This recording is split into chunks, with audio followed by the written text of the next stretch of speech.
Senhor presidente, senhores senadores, senadoras, companheiros e companheiras. Senhor presidente, é com muita alegria que nesse 25 de março eu venho à tribuna como líder do meu partido, PCdoB, aqui no Senado, para comemorar os nossos 92 anos. Hoje, exatamente hoje, dia 25 de março de 2014, o Partido Comunista do Brasil comemora 92 anos de organização e de fundação. Período que, na sua grande parte, foi vivido na clandestinidade, mas vivido sempre, sempre. Em nenhum momento, seja nos períodos de maior abertura democrática, durante a legalidade, ou nos períodos de exceção, períodos em que os comunistas sequer poderiam falar que tinham uma opção ideológica, independente do momento, sempre, senhor presidente, nesses 92 anos, os comunistas brasileiros se organizaram e organizaram esse partido que, sem dúvida nenhuma, é o mais antigo em atividade hoje no Brasil. Para comemorar a data, os 92 anos, o partido realizou, em vários estados estão acontecendo atos, em vários municípios brasileiros estão acontecendo atos, sessões solenes nas casas legislativas. Entretanto, o ato nacional aconteceu ontem à noite, em Minas Gerais, na sua capital, Belo Horizonte, na Assembleia Legislativa. Foi um ato solene, uma sessão solene daquela Casa Legislativa Estadual, que foi solicitada através de requerimento de 2 deputados do PCdoB daquela casa, deputado Mário Caixa e deputado Celinho. Uma bela sessão que não contou apenas com militantes, dirigentes do partido de vários cantos desse país. Não contou apenas com a presença do nosso presidente nacional, Renato Rabelo, mas contou com a presença de vários companheiros e companheiras de partidos políticos, amigos e aliados. Lá estavam deputados estaduais, deputados federais, vereadores de vários partidos. Eu aqui gostaria de citar muito a presença de companheiros e companheiras do Partido dos Trabalhadores, do PT, do PMDB, do PSB, do PV e de tantos outros que foram comemorar a democracia, cumprimentando e abraçando o Partido Comunista do Brasil pelos seus 92 anos. De nossa bancada estivemos, além de mim, o senador Inácio Arruda e deputada Jandira Fegali, que é a líder da nossa bancada na Câmara de Deputados, e, obviamente, a presença da deputada federal do PCdoB pelo Estado de Minas Gerais, deputada João Moraes. No ato, senhor presidente, o presidente Aníbal Diniz, Renato Rabelo, presidente nacional, fez um belo pronunciamento, porque ao tempo e ao mesmo tempo em que comemoramos os 92 anos de fundação deste partido, nós estamos vivendo esse momento com um momento onde a ditadura militar, o golpe militar, comemora, entre aspas, descomemora, assim que nós devemos fazer, os seus 50 anos. Ou seja, 2014, em abril de 2014, completam-se 50 anos do golpe militar no Brasil. E agora, em março, 92 anos do partido. E falar da existência de 92 anos do partido neste ano, senhor presidente, é importante que se fale da trajetória percorrida e da contribuição que o PCdoB, ao lado de tantas outras forças patrióticas, progressistas, democráticas e populares, deram ao nosso país no sentido de devolver a democracia a toda a gente e ao todo o povo. O presidente Renato fez um belo discurso que eu até diria uma retrospectiva, que, presidente Aníbal, eu peço desde já que seja incluído todo o pronunciamento nos anais dessa casa, pronunciamento feito por Renato Rabelo ontem. Mas faço questão aqui dessa tribuna, desse espaço privilegiado da democracia brasileira, de destacar alguns pontos, destacar alguns itens importantes do que foi dito por ele lá. Relembrava o presidente Renato Rabelo de que a conquista da democracia em 1985, foi, sem dúvida nenhuma, resultado de uma épica jornada. Muitas lutas foram travadas, muitas vidas, senhor presidente, infelizmente foram ceifadas. Quase 30 anos depois da redemocratização, o direito da nação à memória e à verdade é uma bandeira parcialmente e somente parcialmente alcançada. Com os governos de Lula e Dilma, passos importantes foram dados e continuam sendo pelo trabalho da Comissão da Anistia, da Comissão Especial sobre Mortos e Desaparecidos e da Comissão Nacional da Verdade, mas só serão plenos esses passos com a punição daqueles que, em nome do regime ditatorial, cometeram crimes como torturas e assassinatos. Para que nunca mais se repita esse período de trevas na história do país, precisamos lembrá-los sempre, dizia Renato Rabelo, rendendo homenagens aos que resistiram e lutaram contra o arbítrio e contra a ditadura. A luta desses homens, a luta das mulheres, nos orgulha e nos inspira a seguir adiante. Diz o presidente Renato, que o Partido Comunista do Brasil julga importante, senhor presidente, sistematizar as lições de 21 anos de batalhas, que se sagraram vitoriosas com a derrota dos generais no Colégio Eleitoral de 1985 e com a promulgação da Constituição Cidadã em 1988. E passou a discorrer sistematicamente e sinteticamente sobre alguns desses ensinamentos que foram momentos muito marcantes na luta de resistência à ditadura militar.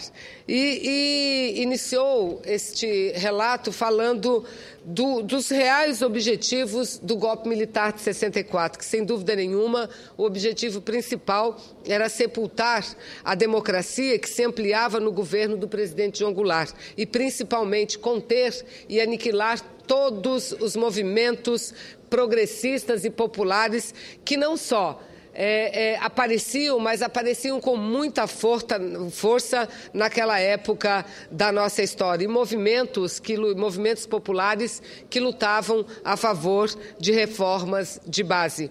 Mas, além desse aspecto, sem dúvida nenhuma, o golpe de 1964 deve ser visto também para uma melhor compreensão dentro do contexto que vivia o mundo àquela época, que era o momento da Guerra Fria, que regia a geopolítica mundial. Ou seja, ele foi o primeiro o golpe militar no Brasil, o primeiro de uma série de golpes que, a partir da década de 60, infestaram ditaduras militares em toda a América Latina.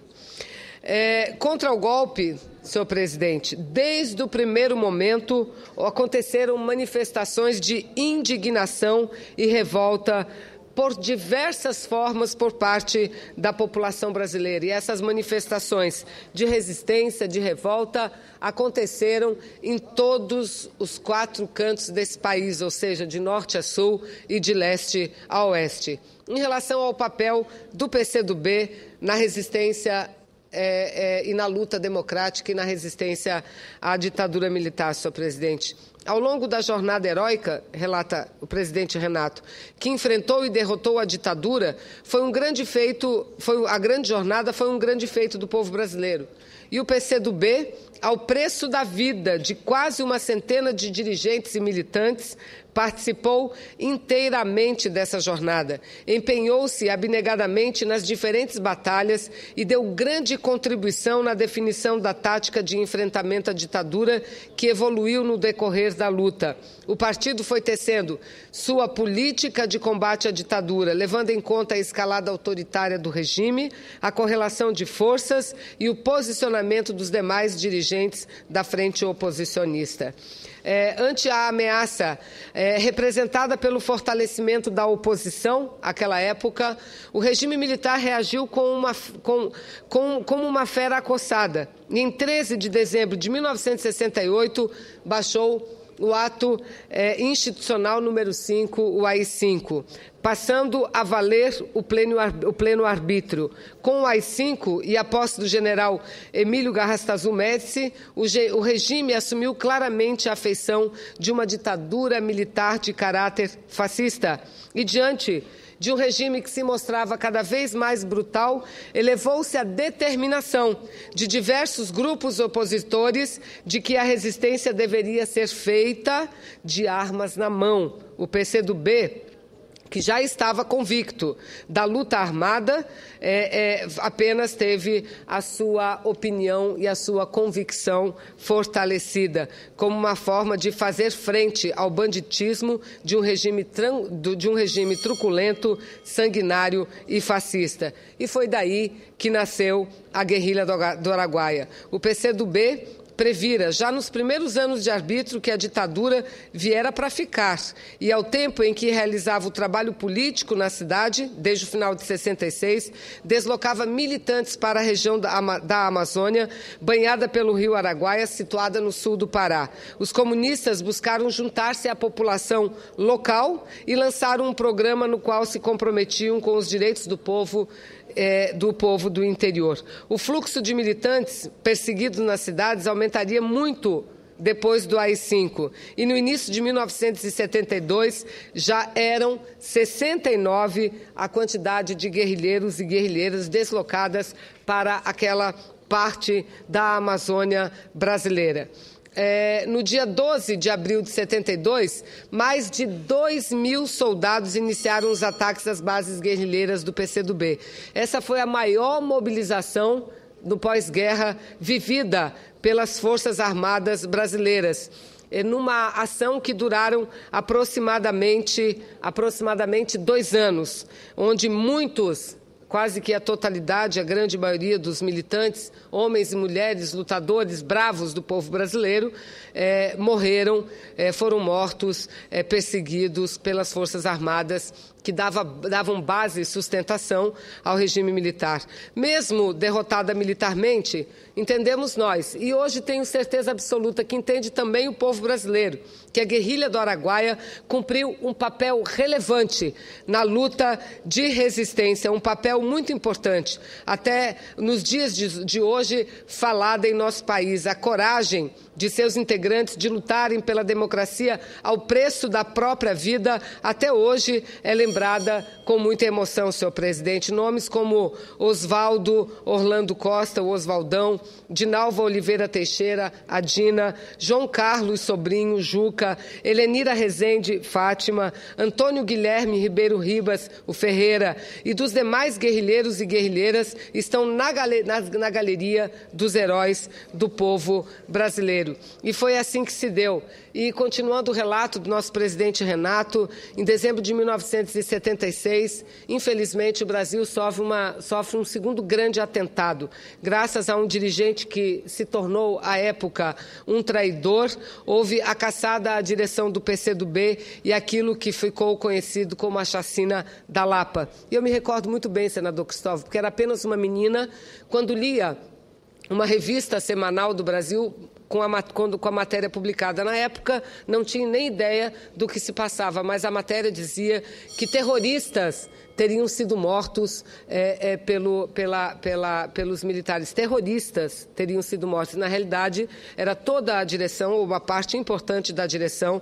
Lá foram mortos os dirigentes Pedro Pomar, Ângelo Arroio e João Batista Drummond, mortos pela ditadura, porque estavam em uma reunião na Lapa. E outros foram presos, como João Amazonas, Diógenes Arruda, Renato Rabelo e Dinéias Aguiar. Enfim, são passagens importantes, não tenho como ler todo esse pronunciamento, mas já fiz o pedido que fosse inserido nos anais, até que as oposições, aí com o guarda-chuva do PMDB, começou a ganhar força. Saiu-se muito bem das eleições de 1978, extremamente vitoriosos da eleição de 1982, elegendo governadores em vários estados brasileiros e fortalecendo o movimento para o enfrentamento em melhores condições. Até que fomos à luta das diretas já, não tendo conseguido a vitória das diretas já, o PCdoB, de forma correta, temos a convicção plena, foi ao Colégio Militar e elegemos Tancredo Neves,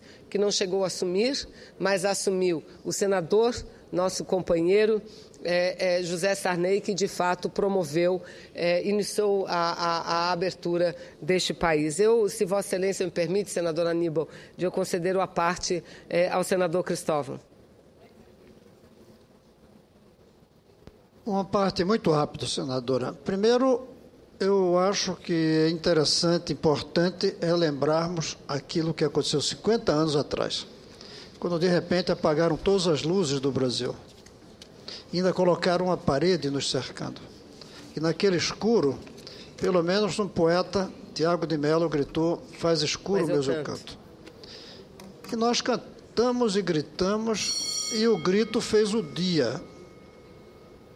E o dia está aí com a democracia.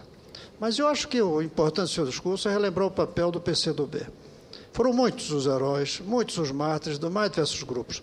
O Partido Comunista Brasileiro sofreu perdas muito grandes. Outros grupos que não eram ligados diretamente às siglas com nome comunista sofreram perdas muito grandes. Mas o Partido Comunista do Brasil certamente foi um dos partidos, se não o partido, que maior preço pagou em vítimas da ditadura. E isso porque o partido foi empurrado para a guerrilha. E empurrado, ali teve que existir. E resistiu. E foram muitos os que foram presos, torturados, assassinados. Daí a importância de lembrar o 1º de abril e também a luta dos mártires do PCdoB. Eu agradeço a parte, senador, e quero também quero concordar plenamente com o que Vossa Excelência observou no início de sua parte.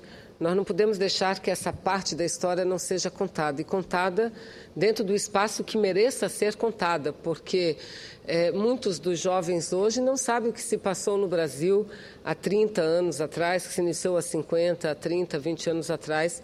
Ainda o povo vivia sem ter o direito de falar livremente, de expressar o seu pensamento e suas opiniões. Então, contar esse pedaço da história é muito importante, até para que não haja o risco dela se repetir. E como o senador Cristóvão cita Tiago de Mello na sua bela poesia Faz Escuro, Mas Eu Canto, eu quero, senador Aníbal, também concluir aqui esse meu pronunciamento, repetindo que solicito que seja incluído nos anais todo o pronunciamento nesses 92 anos do PCdoB e 50 anos em que se deu o golpe militar do país, que seja incluído nos anais dessa Casa do Senado Federal. Mas concluir também citando Tiago de Mello, um amazônida como nós, que aqui estamos na mesa do Senado, senador Raupe, senador Aníbal, Rondônia, Acre, e eu que sou lá do Amazonas. Tiago de Mello, um homem amazônida que até hoje vive lá nos nossos interiores, lá no seu querido município de Barreirinha, lá nas margens do rio Andirá. Ele escreveu em abril de 1964, já no Chile, em Santiago do Chile, aquela que talvez seja a poesia símbolo da resistência democrática do país, que é os Estatutos do Homem, cujo artigo 1º diz o seguinte: fica decretado que agora vale a verdade, agora vale a vida, e de mãos dadas marcharemos todos pela vida verdadeira. E aí segue vários artigos dos Estatutos do Homem. E no final, senador Jarbas, no artigo final, ele escreve o seguinte: fica proibido o uso da palavra liberdade, a qual será suprimida dos dicionários e do pântano enganoso das bocas. A partir desse instante, a liberdade será algo vivo e transparente, como um fogo ou um rio, e a sua morada será sempre o coração do homem. É esse o mundo em que sonha Tiago de Mello, o mundo que todos nós sonhamos. E não apenas sonhamos, mas lutamos muito para transformar os nossos sonhos em realidade. Muito obrigada, senhor presidente. Obrigado, senhores senadores. Senadora Vanessa Graziotin, Vossa Excelência.